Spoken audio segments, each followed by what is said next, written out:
Hey there, everyone. So, this is another one of those episodes that we filmed way back in July, but are just getting an opportunity to post now.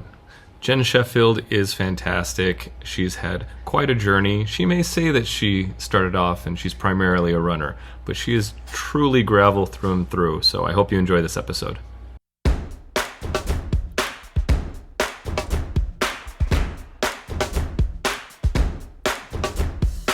All right, everybody, welcome to the Iowa Gravel Series Podium Podcast. My name is Chris McQueen. I am your host and the series director of the Iowa Gravel Series.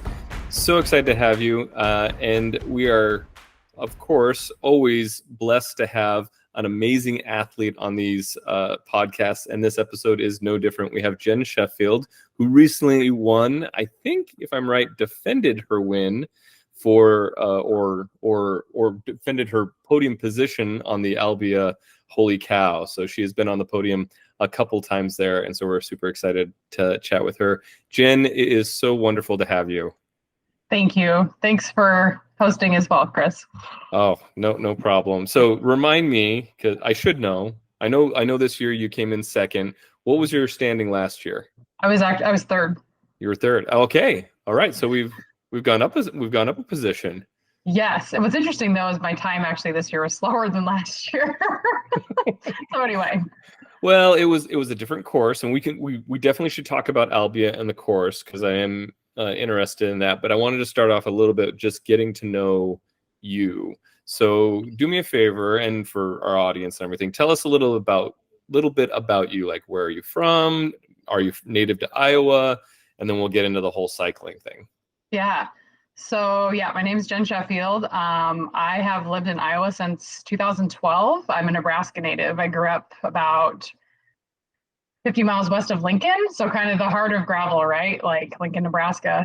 But I did not know anything about like gravel riding when I grew up and went to school 50 miles west of there. I went to college in Lincoln, Nebraska, both my undergrad and my graduate degree. So I'm a physician assistant.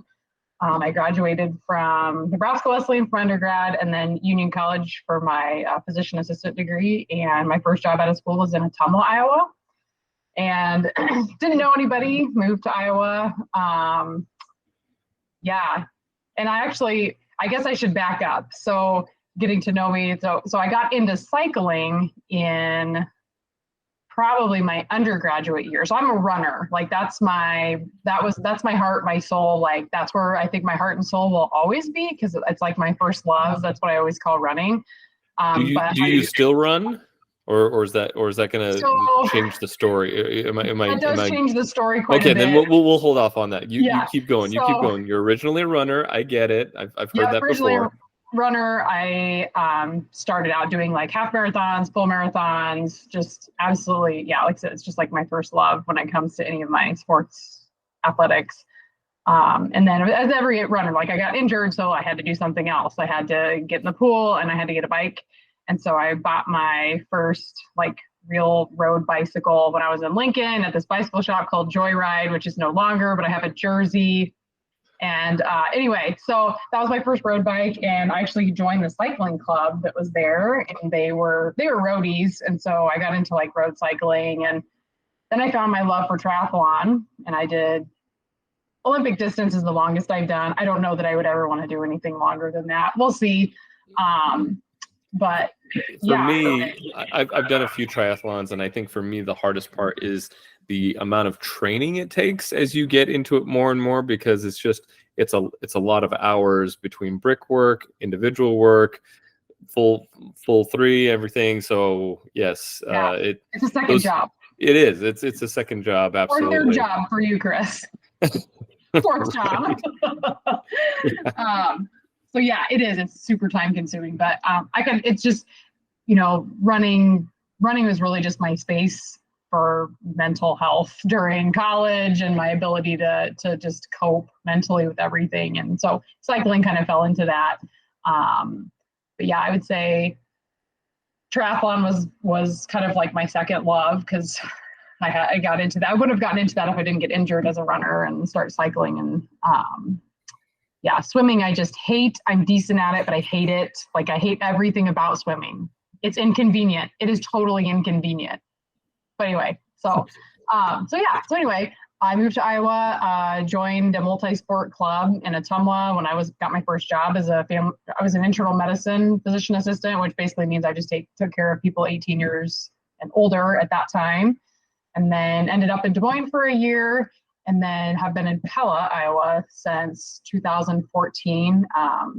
Currently family medicine physician assistant here at Pella Regional, love it. And then, so then to go on to gravel cycling, I got into that in 2021.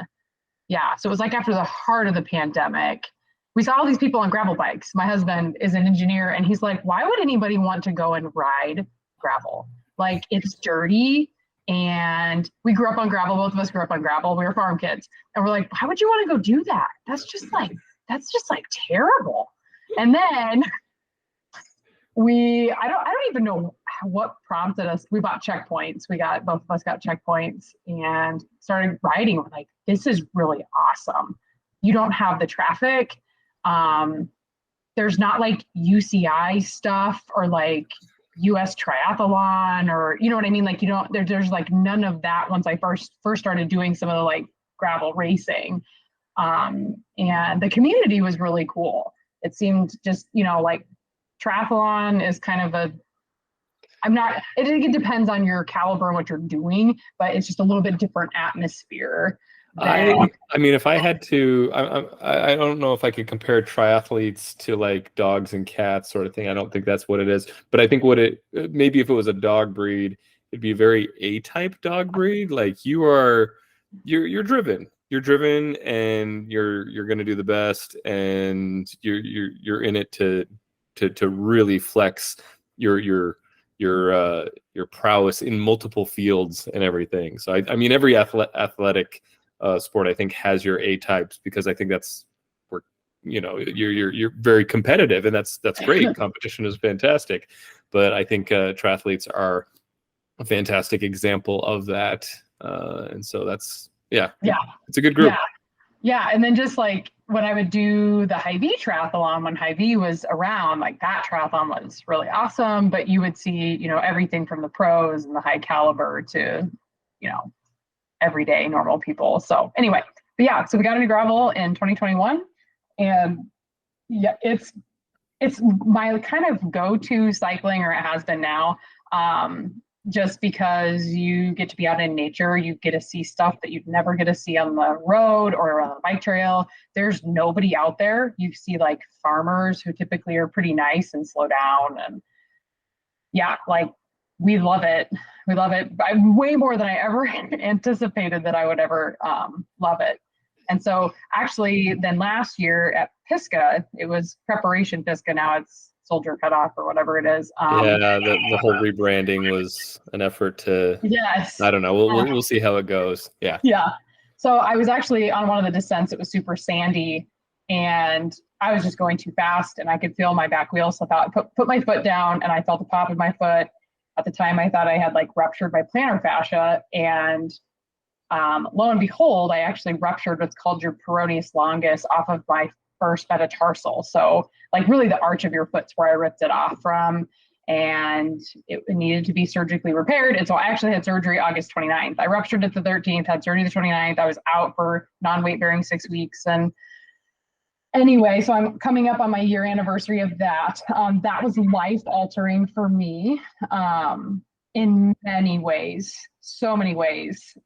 Any good ways, or just life altering in the fact that you're like, oh no, I've now had a serious injury sort of thing? Like how what have you learned from kind of trying to recover from this injury? Because the injuries are not fun. Injuries are a whole different competition or race, if you will.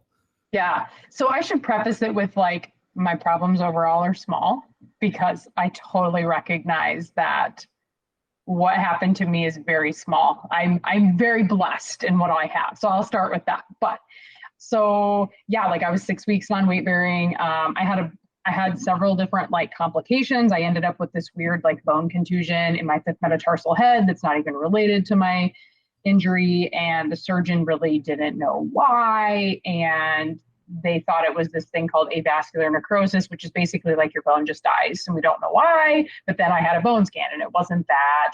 And really, it was just this bone contusion. So think of it like a bruise of your bone, but really nobody could explain it to me. And then that got better, like November, December. I couldn't do any high impact until March 1st. So 6 months. To describe to me a little bit on like what your day-to-day looks like as you're injured on this, because you're saying non-weight bearing. Are you like in a boot? Are you so I was on a scooter? in a boot, on a scooter, crutches for 6 weeks. And leading up to this, like I'm kind of nuts. Like I would work out 6 to 7 days a week. I really did not allow my body proper rest, like I probably should have. It totally is like, it's my drug, whatever you want to call it, like that's my coping mechanism. It's where I go to just be in a space where I just don't have to make like medical decisions. I don't have to worry about like somebody's life is on the line. Like, it's just a place I could go, put it all away. And so that all got taken away, right? Because you can't do that when you're 6 weeks on weight bearing.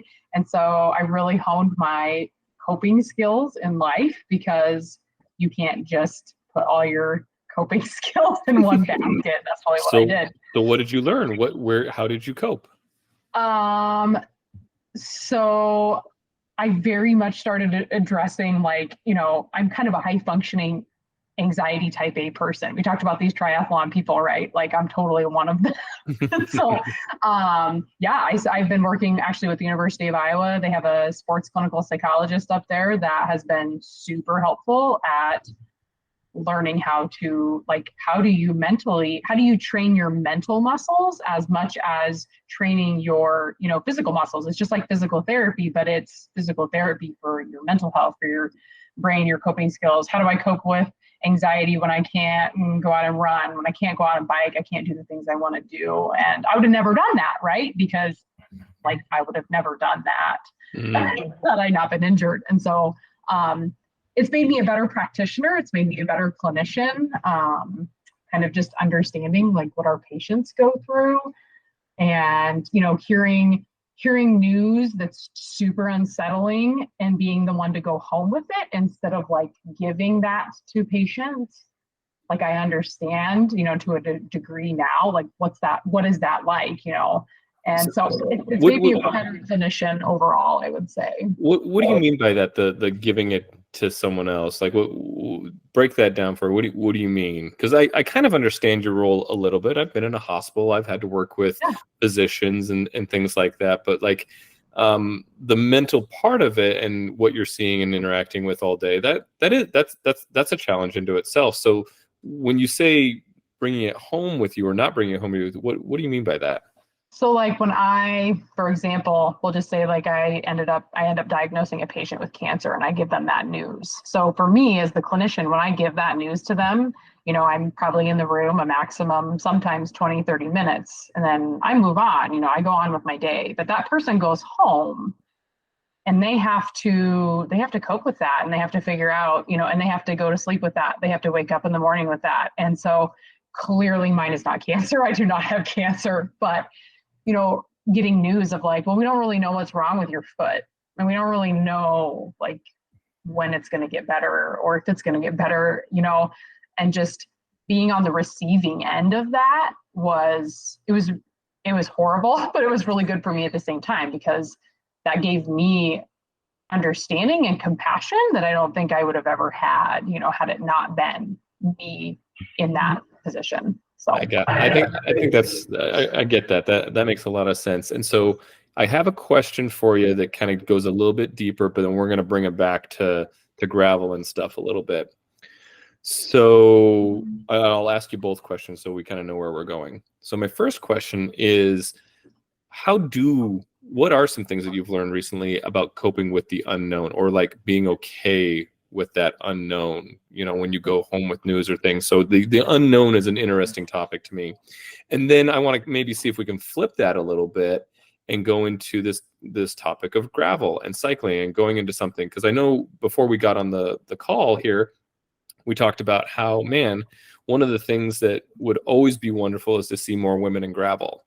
So as we think about like going into the unknown, what are some things that maybe we can learn there and learn from maybe your experience getting involved with gravel and what you've seen, and maybe we can explore that a little bit. So tell me what you've learned a little bit about the unknown and how to handle it. Yeah. So again, I'm a super type A person, right? I like to like control, which is like a mirage, right? Because we think that we control everything. And yeah, we like totally don't. And so just learning that acceptance doesn't equal failure.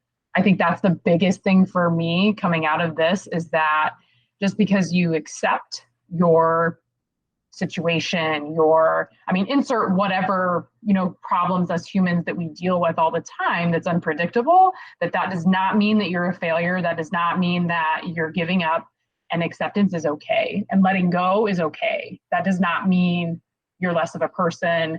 And whatever it is doesn't define you. And so I think that's like my biggest aha moment out of all of this is, just you have to, acceptance does not equal failure, because forever that's what I thought, is that like, I am not going to accept this. And it's like, you can accept it and continue to fight, and to fight for whatever future you want, but you don't have to feel like that's a failure and you have to give up. Yeah. You can both move on and not feel guilt or shame or anger, all these kind of more negative emotions, just because you can't do what you want to do, because it's out of your control at this point, right? Things have happened. And so you can control what you can control, which is your movement forward, but the anger, the anxiety, the sadness, all those things, it's okay to let those go, because they're not going to help you on your journey going forward anyway. No, and that I would constantly look back and say, well, I want to be the old Jen Sheffield. And it's like, but you can't. You'll never be that person again. And you don't want to be. I think that's like the biggest thing too, is that person was great, but like, you wouldn't be who you are, and you don't want to be that person. You want to be who you are now, because you're stronger, and this road has led you to that, and you're so much more stronger, resilient, and all the things. So like trying to not fight for your past and fight for your future. And that kind of just goes along with the acceptance piece of it. So do you hold any resentment for Preparation Pisgah? For a long time, I was like, this was a horrible idea, because it was honestly a free entry. And then I had to have surgery, so it was like the most expensive entry. But no, I would say I totally don't hold resentment.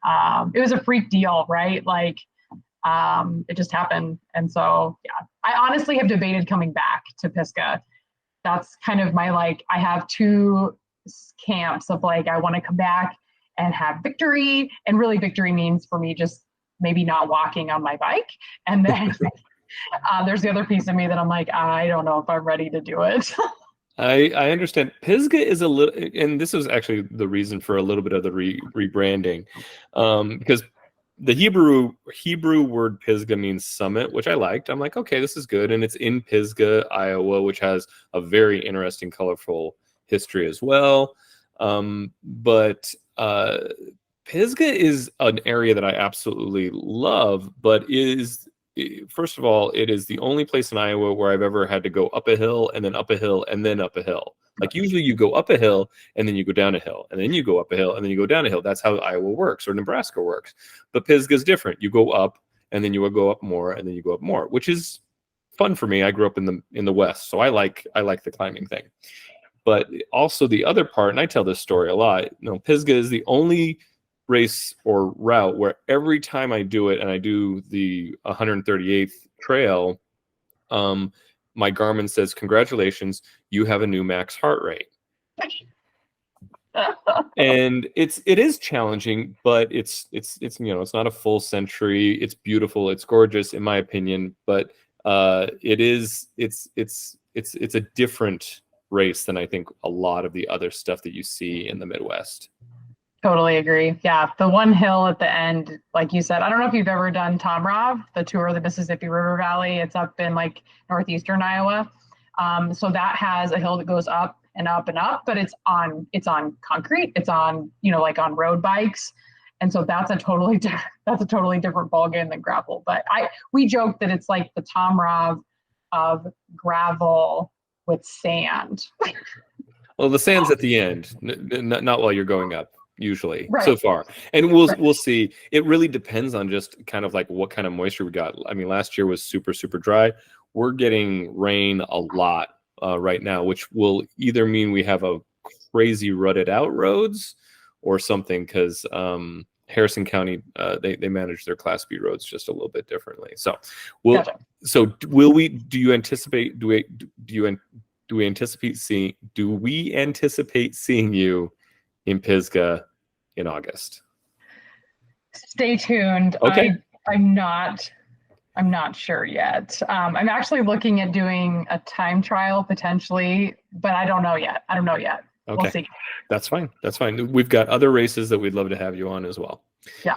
All right. So let's shift that then over into this topic. And this is a common topic when we have female women podium winners, because it's everywhere. I think it's everywhere in sports, actually, for the most part, is that you do have fewer women in sports in general. There are obviously sports that are just women dominated. I don't want to get in trouble by naming off a bunch of them and then seeing someone say, "What? Ice skating isn't women dominated?" I'm like, "Oh, come on." We all know what we're gonna watch. But tell me a little bit about like your experience, being in the field and seeing 50 men on the course, and maybe 10 women if you're lucky, like, and maybe you're a little bit of your experience of like inviting other women. Like what's been your experience trying to see how other women could get involved? Yeah. So my very first gravel racing experience was the Pella Roubaix in Pella, Iowa. It was their first year doing it. So that would have been not this year, but the year before.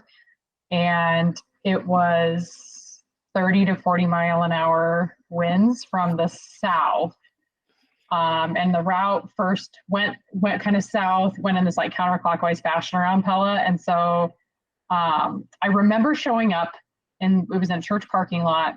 And I had no idea what to expect because I'd never done a gravel race. It was like my first year with a gravel bike.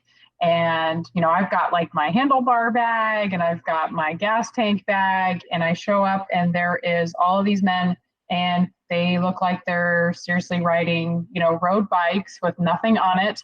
And they're kitted out and there's like 5 women there. And I'll be honest, like I was very intimidated by that.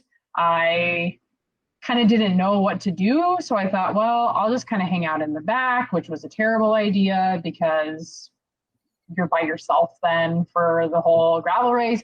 Anyway, long story short, I made it through the first like 30 miles and then turned in with the tailwind to go up to Sully, Iowa. And I was like, I'm going to ride this freaking tailwind, man. And just like, be in my max gear, and I'm going to spin out, and I'm going to go all the way up there, cause this is great. But then, once I turned to try to go into the headwind, so I was like at mile 50, we still had 17 miles to go, cause it was like 67 miles. And I was watching, there were some dudes in front of me that actually got blown off. So it was a crosswind, and they got blown off into the ditch. And I could barely keep my bike upright. And I was like, nope, you know what? I have had enough of this. And so it was actually my first DNF I've ever had in my entire life. But I was really happy that I went 50 miles. And then actually I came back this year and they had a 30-mile route that I did. And I was the only woman, but I ended up like taking first place because I was the only woman that did it. Right. But I don't know. So that was. And I remember kind of sitting on the start line thinking, what am I doing here? But now in hindsight, it's like, I don't know if you had said this to me, Chris, or it was your comment, because I was like, I don't feel like I belong here. And I think it was you were like, you absolutely do belong there. And so I think that was just the mindset of like, yeah, I do belong here. And, more, but then I think about other women that would show up and have that experience. Like, it's hard, it's hard to see 40 men on the start line and then they like take off going 20 miles an hour. And so anyway, but I would say when I went to, I trained a whole lot more. I did Albia last year and I loved it. Like, it was beautiful. The course was beautiful. The people were great. I just had more experience, so I didn't feel quite as intimidated. But yeah, and then I would say this year, now this will be my so it was 2021, 22, 23, like 2 years into it. My goal really this year, I thought to myself, I said, I just really want to stay with the men in the mid pack because otherwise I'm going to end up by myself again. And that really sucks. But I kind of blew myself up in the beginning and ended up with like cramps at like mile 45, but still ended up finishing. So, but yeah, so that's kind of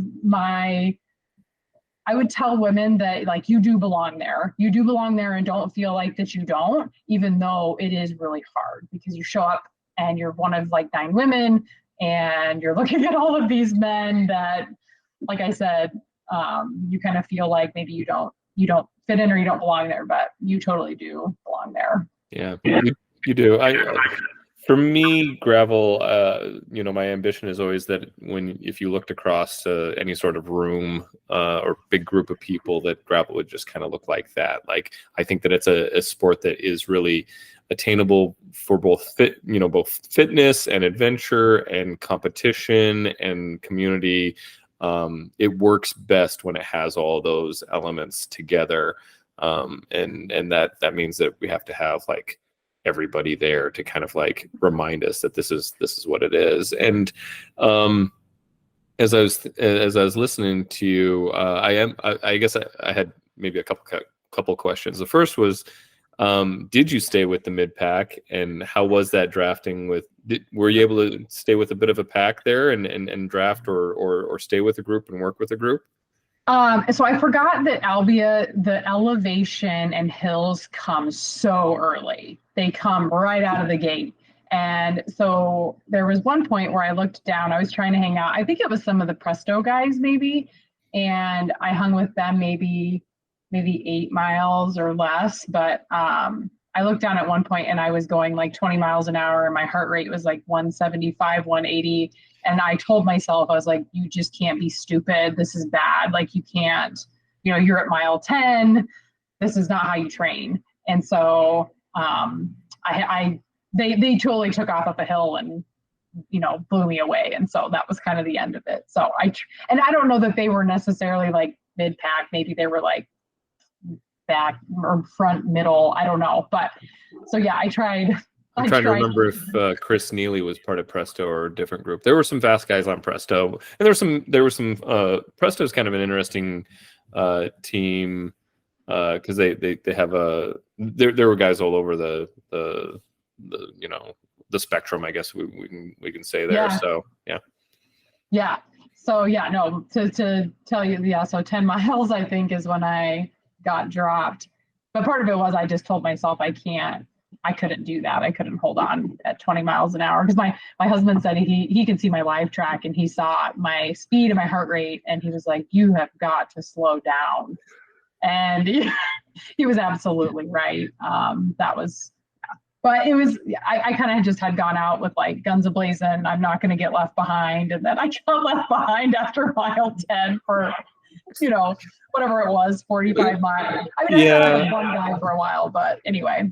Part of me, like, I've never been a big, huge fan of the whole like UCI categories sort of thing, but there is maybe some utility to it because I do think about like, I think a lot of folks would actually have a lot more fun doing gravel if they knew, okay, almost like doing a marathon, where they're like, okay, here's the 8 mile pace, here's the 7:30 pace, here's the 8:30 pace.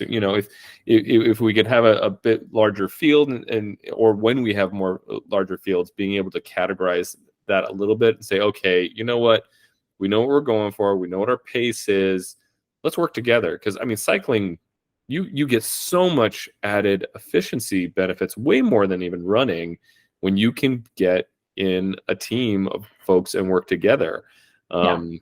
That's a lot of fun, even on gravel. Sticking on someone's wheel or taking a pull and taking turns. If done well and everything, can be a lot of fun and really make the miles fly by, both just because you're working and you have someone there with you, and you're usually a bit more efficient, so the whole group ends up being faster. Yeah, because my husband said, he's like, it's not a 62-mile time trial, Jen. It's not a 62-mile time trial.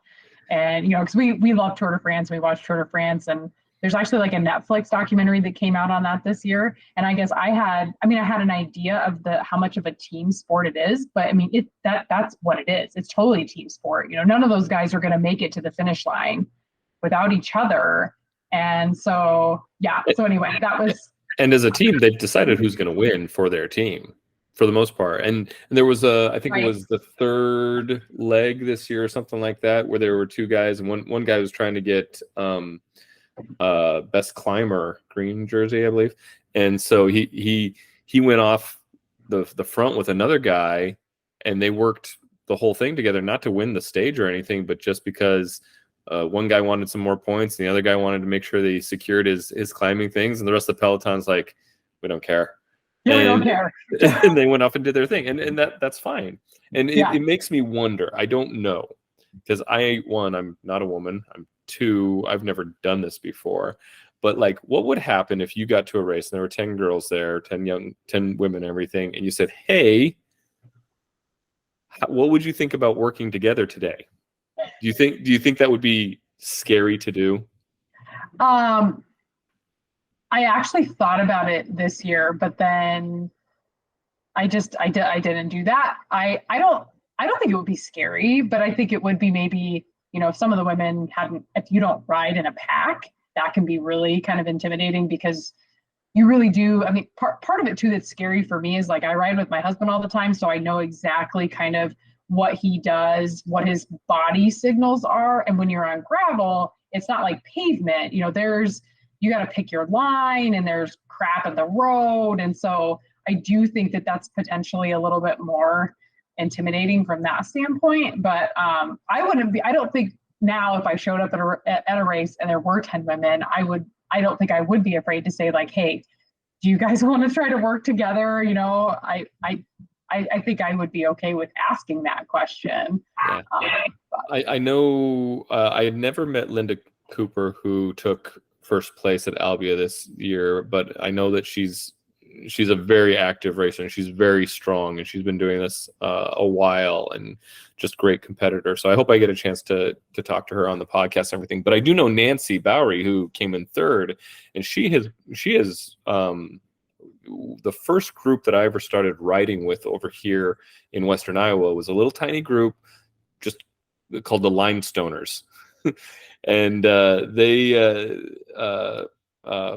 Pat Schoening and Chris I'm forgetting Chris's last name. Anyway, shout out to the Limestoners. They're fantastic. And we would just go around and do little group rides. Their goal was actually to ride every road in the county. That's what they wanted to do, or it was one of the goals. And so we'd go a lot of crazy little places and do kind of funky routes. But that's how I met Nancy. And she has grown as an athlete substantially.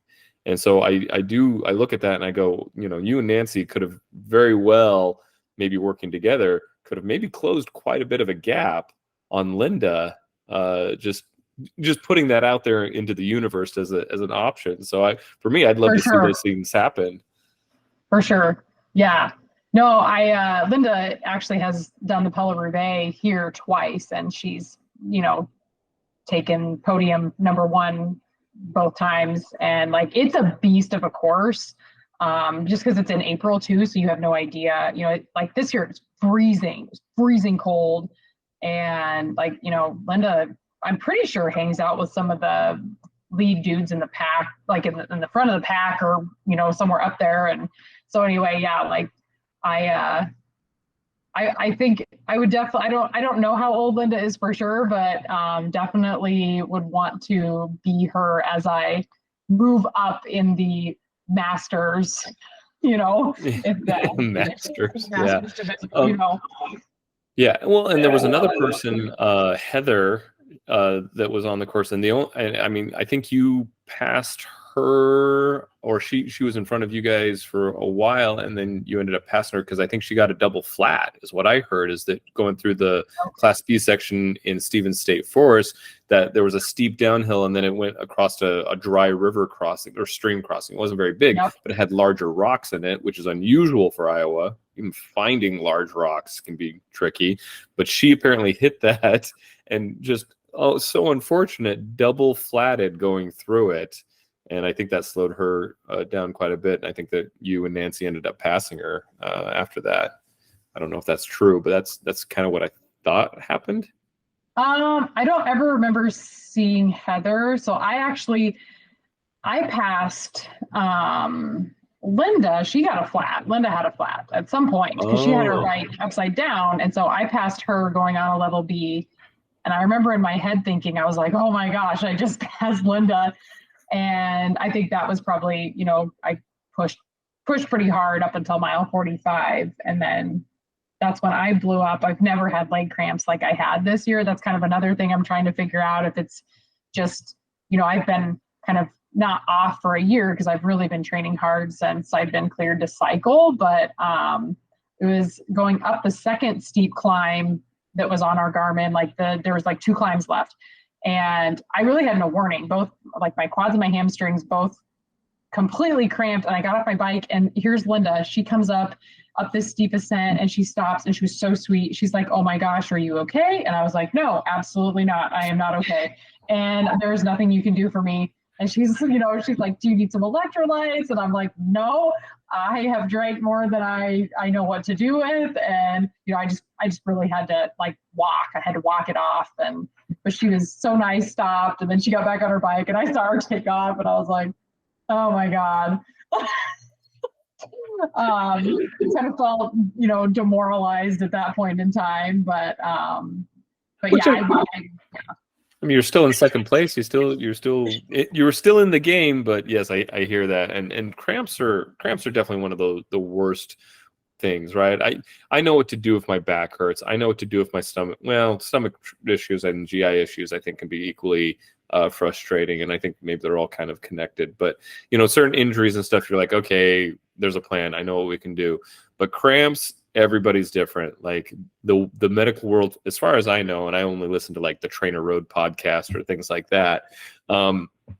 It just depends. There's some things that they kind of know, and they know electrolytes and sugars and making sure your sodium and everything are there and kind of that pH balance. But what might send a muscle into just wanting to fire? It's an electrical system problem, and what can cause that is very tricky to figure out. Yeah, I actually read some research articles on it because I was like, what the hell? This is ridiculous. And I'd never, the only time I'd ever had it is I actually did the Beatrice has a gravel, the Solstice gravel, that's an amazing bike ride too. But it was 104, 105-degree heat index. And I didn't get them till 1 mile from the finish line. So I gave myself some grace with that, because I was like, okay, that was totally terrible, totally hot. But Albia was beautiful, the weather was gorgeous. I had drank and ate appropriately. But yeah, the research articles I had read basically said, we don't really know. I mean, it can be electrolyte disturbance, but they said, yeah, it's this electrical malfunction that you're having a seizure of your muscles and you just don't have control over it. And the only way to get rid of it is stretching and stopping what you're doing, essentially. So anyway, but yeah, that was a new one for me this year. Never had that happen before. Yeah, 104 degree. I've had cramps very rarely, and they've never been so severe. What happened when I was doing a big 130-mile just a ride with a buddy in the Bay Area, and it started happening. And I think I was so tired, and because it wasn't a race, and all I wanted to do was just kind of beat my buddy.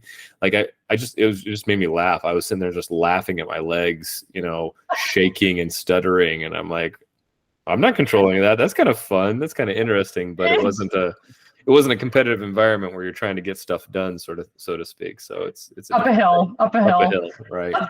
Well, okay, this has been fantastic, Jen. I've really enjoyed this, and I think we've explored a lot of really fun things and some ideas. Especially, I'm going to challenge more and more women to keep inviting women, because I want to have a good, strong field for you.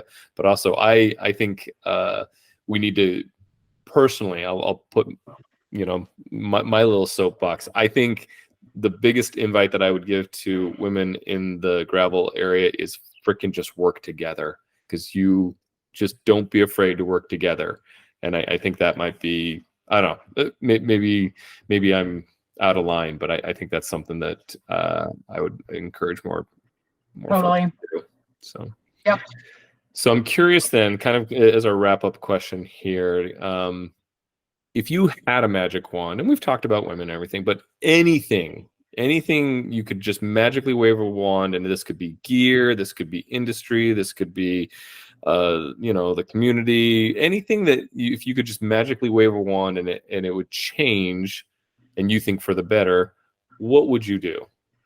What would be something as far as gravel goes, right? Well, fitness, I guess, but yeah, at least bicycle sort of stuff. I think, yeah, it doesn't have to be gravel per se, but I would say, I guess just from my experience, like I said, when I showed up and being intimidated, that you don't need to have a quote gravel bike to do this, and you don't need expensive gear, and like if you have a mountain bike, like you can go ride gravel, or vice versa. If you have a road bike, you can go to a triathlon. You don't have to have like a tri bike to go do it. And so I guess I would say, if I could wave a magic wand, that I would take that piece away of it, and maybe more women feel that way, just simply because I'm a woman and I've been in those situations where I could see where somebody would be like, yeah, I don't want to do that because that's intimidating and I don't have the right gear and the right stuff. And so, I guess I would say, just waving that wand to not be afraid to just, go do it and try it with what you have, versus trying to feel like you have to, buy into this really expensive stuff to be able to do it. Cause like, you don't have to, you can get on your bike and go ride. And and I think too, just somehow and maybe I just need to do more gravel events too, but having the women kind of work together to make it this kind of, like, let's be a team together. Like, we're competition with one another, but we all love each other, and we really want, us to kind of be a community, because that's really what gravel, I've noticed for me, is just, it's this kind of really neat community that comes out of it. And so, just knowing the opportunity is there if you want it, and you don't have to feel like you don't belong, because you do belong. You do belong. It's absolutely true. Yeah. Well, Jen, you are fantastic. Thank you so much for your time tonight. This has been amazing. So appreciate all you do. Looking forward to whatever next race you choose to show up on in the Iowa Gravel Series. So thank you so much for tonight. Absolutely. Thank you for your time too, Chris. All right. We'll catch you soon.